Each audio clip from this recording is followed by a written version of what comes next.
Nigerian culture is multi-ethnic and gives a lot of value to different types of art, which primarily include ivory carving, grass weaving, wood carving, leather and calabash, pottery, painting, glass and metal works, and cloth weaving, textile.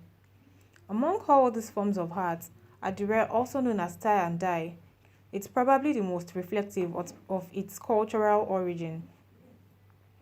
Abeokuta is said to be the capital of the Egba nation and the adire industry in Nigeria. Although the missionaries introduced the people to cotton in the 1850s, pottery weaving and adire are all traditional crafts of the Abeokuta people. Adire textile is a resist dyed cloth produced and worn primarily by the Yoruba people of southwestern Nigeria. The Yoruba label adire, meaning tie and dye, was first applied to indigo dyed clothes decorated with resist patterns in the early 20th century. By the second half of the 20th century, broader color palettes of imported synthetic dyes were introduced. Adire then included a variety of hand-dyed textiles using wax resist batik methods to produce patterned clothes in a dazzling array of dye tints and hues. The adire was first produced in Jojola's compound of Kemta, Abeokuta, by Chief Mrs. Miniya Jojola Shoeton, the second Iyalode, head of women of Egbaland. She then passed on the process to her children and onward to the future generations. The first adire material was made with tero, local white attire, and elu, local dye made from elu leaf, which is painted in the Shaki area of Oyo State. Today, new multicolored adire uses simple technology, and hot wax or paraffin are used as resist agents in place of the indigenous cassava paste. Designs are created by simple techniques including tie-dye, folding, crumpling, and randomly sprinkling or splashing the hot wax onto a cloth before dyeing.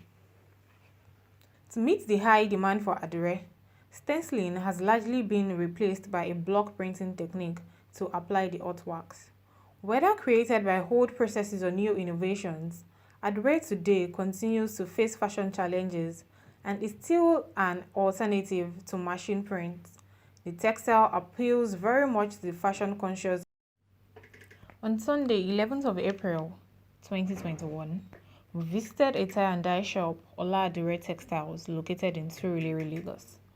Mr. Jibola, when asked about his business, said that it's a very lucrative one and that adire has gone viral in the global space, as it is now very appreciated overseas through several exhibitions held abroad.